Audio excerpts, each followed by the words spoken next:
Sir, இந்த SIR form இந்திய தேர்தல் ஆணையம் எல்லாருக்கும் ஒரு படிவம் கொடுக்குறாங்க. யார் யார் ஓட்டு இருக்குதோ அவங்களுக்கு பிஎல்ஓ பூத் லெவல் ஆஃபீஸர் வந்து ஒவ்வொரு படிவம் கொடுக்குறாரு இல்லைங்களா?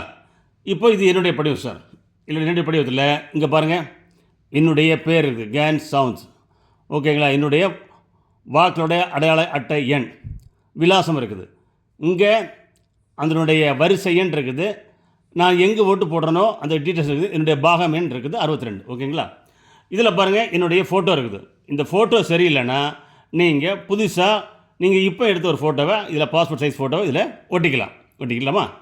இதில் உங்களுடைய பிஎல்ஓ யாருங்கிறதுக்காக மேலே name and contact number of BLO, அவருடைய பேரும் அவருடைய செல் நம்பரும் இருக்கும். எல்லாருமே அந்த நம்பரையும் செல் நம்பரையும் நோட் பண்ணி வச்சுக்கோங்க. இதில் படிவத்தை எப்படி ஃபில் பண்ணுற பாருங்களா? முதல்ல கேட்டிருக்காங்க என்னுடைய பிறந்த தேதி, ரெண்டாவது என்னுடைய ஆதார் அட்டை எண், விருப்பப்பட்டால் நீங்கள் கொடுக்கலாம் ரெண்டாவது. ஓகேவா? மூன்றாவது என்னுடைய கைபேசி எண், நான்காவது என்னென்ன பார்த்தீங்கன்னா தந்தையின் பெயர் அல்லது காவலரின் பெயர். உங்களுக்கு தந்தையோ அல்லது காவல் பெயரோ அல்லது வேறு யாராவது இருந்தால் கூட இந்த காலத்தை ஃபில் பண்ணுங்கள். அடுத்து தந்தை அல்லது பாதுகாவலுடைய வாக்காளர் புகைப்படம் அடையாள அட்டை, இவருடைய அடையாள அட்டை எண் இருந்தால் அந்த அட்டை எண்ணை எழுதுங்க. அடுத்ததாக என்னுடைய தாயார் பெயர் எழுதணும், தாயார் பெயர் எழுதணும். ஓகேங்களா? என்னுடைய தாயார் பெயர் எழுதிட்டு என்னுடைய அம்மாவுடைய ஓட்டர் நம்பர் இருந்தால் அதையும் இங்கே எழுதணும். அதை முடிச்சுட்டு இங்கே வந்து துணைவரின் பெயர், துணைவர்னா கணவருடைய பேர் எழுதுங்களாம், அல்லது மனைவியினுடைய பேர் எழுதிட்டு இங்கே அவங்களுடைய வாக்காள அடையாள அட்டையில் உள்ள எண்ணை எழுதணும். ஓகேங்களா? இந்த படிவத்தை முடிச்சிட்டிங்க. ஓகேவா? இதெல்லாம் கரண்டில் உள்ளது. இது என்னென்னா இந்த லெஃப்ட் சைடில் இருக்குது இல்லையா? லெஃப்ட் சைடில் இருக்கிறதுல முந்தைய சிறப்பு தீவிர திருத்தத்தில் உள்ள வாக்காளர் பட்டியலில் உள்ள வாக்காளரின் விவரங்கள். இது யார்? இது நான் 2005 சென்னை, செங்கல்பட்டு, காஞ்சிபுரம் இந்த 3 மாவட்டம் சேர்ந்தவங்கலாம் 2005 எடுக்கணும். இந்த சென்னை, செங்கல்பட்டு, காஞ்சிபுரம் மாவட்டம் இல்லாதவங்க, வேறு மாவட்டம் சேர்ந்தவங்கலாம் 2002 இங்கே என்ன இருந்தது? நான் வந்து சென்னையை சேர்ந்தவங்க வச்சுங்களேன். 2005 எனக்கு என்னுடைய வாக்காளருடைய பெயர், என்னுடைய பேர் எழுதணும். வாக்காளர் புகைப்பட அடையாள அட்டை, என்னுடைய அடையாள அட்டை எழுதணும். உறவினர் பெயர், என்னுடைய ஓட்டர் ஐடி இருக்கும் இல்லையா, அதில் யார் இருக்காங்க? எங்கள் அப்பா பேர் இருக்குது, என்னுடைய அப்பா பேர் எழுதணும். அப்பா பேர் எழுதிட்டு என்னுடைய உறவு என்ன? என்னுடைய தந்தையார். அதப்புறம் கீழே மாவட்டம், மாநிலம் தமிழ்நாடு, சட்டமன்ற தொகுதியின் பெயர் வேளச்சேரி. ஓகேவா? அடுத்து என்ன சொல்கிறேங்க? சட்டமன்ற தொகுதியினுடைய எண், வேளச்சேரி சட்டமன்ற தொகுதியினுடைய எண் 26. ஓகேங்களா? 26 நீங்கள் ஃபில் பண்ணிட்டா போதும். என்னுடைய பாகம் எண், வரிசை எண் 2005 உங்களுக்கு தெரிஞ்சால் எழுதுங்க, இல்லைன்னா அப்படியே பிளாங்காக விட்டுருங்க. ஓகேவா? இது முடிஞ்சுதா? இது வந்து 2005 நான் என்னுடைய டீட்டெயில்ஸை இதில் எழுதுகிறேன். இதில் இந்த ரைட்டில் பார்த்தீங்கன்னா 3வது காலம் பார்த்தீங்கன்னா இது வந்து 2005 என்னுடைய அப்பா அல்லது அம்மா அவங்களுக்கு எங்கே ஓட்டு இருந்தது. இந்த சைடு பார்த்தீங்களா? இந்த இதில் என்னுடைய அப்பாவுக்கோ அல்லது என்னுடைய அம்மாவுக்கு 2005 எங்கே ஓட்டு இருந்தது அது கேட்குறாங்க. அப்போ என்னுடைய அப்பா பேர் எழுதுகிறேன். எங்கள் அப்பா படையினுடைய வாக்காளருடைய அட்டை எண் இருந்தால் அது எழுதுகிறேன். ஓகேங்களா? இருப்பின் இருந்தால் எழுதணும். அவருடைய பெயர், எங்கள் அப்பாவுடைய பெயர் வந்து அவருடைய பேர் எழுதணும். தாத்தா பேர் எழுதுகிறேன். உறவு முறை மகன். ஓகேங்களா? இவருடைய மகன் அல்லது தந்தை எழுதிட்டு கீழே மாவட்டம், எந்த ஊரில் இருந்தார் அந்த மாவட்டம், அந்த மாநிலம், சட்டமன்ற தொகுதி.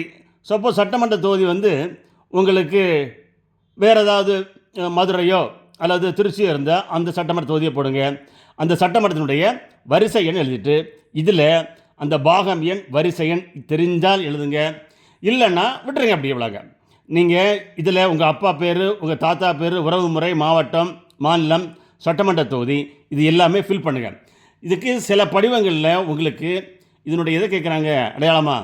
நீங்கள் வந்து சார் 2005 என்னுடைய அந்த ஓட்டர் ஐடி எங்கே இருக்குன்னு தெரியாது, அந்த ஓட்டு லிஸ்ட்டு எங்கே இருக்குன்னு தெரியாது, பாகம் எண் தெரியாது, பூத்து இதன் நம்பர் தெரியாது, வரிசை தெரியாது. இதை தேர்தல் ஆணையம் சொன்ன வெப்சைட்டில் போய் தேடி பாருங்கள். முடிஞ்சால் கண்டுபிடிச்சா இதில் எழுதுங்க, இல்லைன்னா உங்களுக்கு தெரிந்த விவரங்களை மட்டும் எழுதுங்க. பிளாங்காக விடாதீங்க. உங்கள் அப்பா பேர், உங்கள் தாத்தா பேர் அவருடைய அட்டை இருந்தால் எழுதுங்க, பிளாங்காக விடாதீங்க. எழுதிட்டு இது முடிஞ்சுதா? சப்போஸ் இந்த காலத்தில்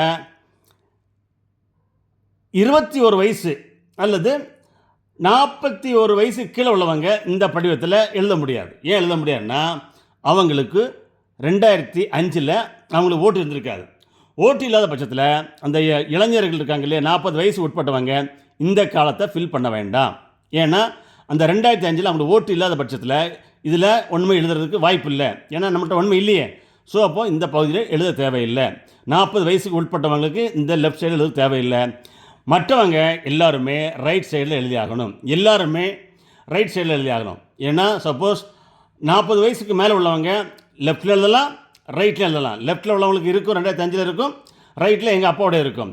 ஆனால் 40 வயசு உள்ள உள்ளவங்களுக்கு இந்த லெஃப்ட்டில் ஓட்டர் ஐடி இல்லாத காரணத்தால் இதை பிளாங்காக விட்டுக்கிட்டு இதை மட்டும் ஃபில் பண்ணி உங்களுடைய கையெழுத்து இங்கே ஒரு கையெழுத்துட்டு கீழே அந்த வாக்குச்சாட்டு பிஎல்ஓ இருக்கார் இல்லையா, அவர் சைன் பண்ணி தருவார். இது 2 படிவம் இருக்கும். இந்த 2 படிவத்தில் நீங்கள் பக்காவாக தப்பு இல்லாமல் ஃபில்லப் பண்ணி கொடுத்துட்டிங்கன்னா 2 ஃபார்ம் இருக்கும். ஒன்று அவருக்கு ஃபுல்ஃபில் ஆப்டர் கொடுத்துருங்க, ஒன்று நீங்கள் உங்களுடைய அத்தாட்சிக்காக கையில் வச்சுக்கோங்க. ஏன்னா சப்போஸ் நீங்கள் 2025 டிசம்பரில் உங்களுக்கு அந்த விரைவு வாக்கில் பட்டியலில் சப்போஸ் உங்களுடைய பெயர் அதில் வரலன்னா இந்த படிவத்தை காமிச்சிக்கலாம். சார் நான் பார்த்துங்க உங்கள் விபியில் வந்தாங்க, நான் கொடுத்துருக்குறோம், என்னுடைய காப்பி இருக்குது, என்னுடைய பெயர் ஏதோ தவறுதல் நிற்கிறீங்க, அத்தாட்சிக்காக ஒரு சாட்சிக்காக இந்த படிவத்தை உங்கள் கையில் வச்சுக்கணும். Very simple. ஓகேங்களா? இதில் கரண்ட் டீட்டெயில்ஸ், உங்களுடைய கரண்ட் டீட்டெயில்ஸு, என்னுடைய கரண்ட் டீட்டெயில்ஸு. இது 2005 நான் எங்கே இருந்தேன், எங்கே ஓட்டு போட்டேன், அது இது 2005 என்னுடைய அப்பா அம்மா அல்லது தாத்தா பாட்டு எங்கே இருந்தோ அதனுடைய டீட்டெயில்ஸ். 40 வயசுக்கு உள்ளவங்க இந்த லெஃப்ட் சைடை ஃபில்லப் பண்ண வேண்டாம். ஏன்னா அவங்களுக்கு ஓட்டு இருந்திருக்காது. 2005 அவங்களுக்கு ஓட்டு இருக்க வாய்ப்பு இல்லை. ஸோ அதனால் ரைட்டில் மட்டும் அவங்க அப்பாவோ அல்லது அம்மாவோ தாத்தா பாட்டியோ ஃபில் பண்ணால் போதும். இது வெரி சிம்பிள். கையில் 2 ஓட்டர் ஐடியை கையில் வச்சுட்டு அதை பார்த்து ஈஸியாக ஃபில் பண்ணலாம். இதுதான் வெரிய சிம்பிள். நீங்கள் இதனை உடனே ஃபில் பண்ணி உங்கள் பிஎல்ஓட்ட கொடுங்க. வேறு யார்ட்டையும் கொடுக்க அந்த ஃபார்மை ஃபில் பண்ணி உங்கள் பிஎல்ஓ வருவார் இல்லையா, அவர் ஃபோன் பண்ணுங்கள். இந்த மேலே நம்பர் இருக்கு இல்லையா, நம்பர் ஃபோன் பண்ணி அவர் கையில் கொடுத்து கையெழுத்து பெற்று ஒரு படிவத்தை நீங்கள் வச்சுக்கிங்க, ஒரு படிவத்தை அவர்கிட்ட கொடுங்க. வேறு யாரும் கொடுக்காதீர்கள். வேறு யாராக கொடுத்து தொலைத்து விட்டாலோ அல்லது அது ஃபார்ம் வாங்கி நம்ம தேர்தல் ஆணையத்தில் கொடுக்காவிட்டால் அல்லது பிஎல்ஓ கொடுக்க விட்டால் பிரச்சனை நமக்கு வந்துடும். அதனால் அந்த படிவத்தை யாரிடம் கொடுக்காமல் நேரடியாக பிஎல்ஓ பார்த்து அவர்கள் கையில் கொடுங்கள். மிக எளிது. உங்களுக்கு எழுத தெரிய படிக்க தெரியல, என்ன கிராமத்தில் இருக்கணும்னு தெரியலனா எல்லா ஊர்லேயுமே ஒரு படித்த பசங்க இருக்கிறாங்க, அல்லது சமுதாயத்தினுடைய ஆள்கள் இருக்காங்க, அல்லது கோயிலில் வேலை பார்க்குறவங்க இருக்காங்க, பிஎல்ஓ இருக்காங்க. அது மட்டும் இல்லாமல் கட்சிக்காரங்க இருக்காங்க. எந்த கட்சிக்காரங்களாம் இதை ஃபில் பண்ணி கேட்டால் எழுதி கொடுத்துருவாங்க. அதனால் இதை ஃபில் பண்ணுறது பெரிய கஷ்டமெல்லாம் கிடையாது, ஈஸி.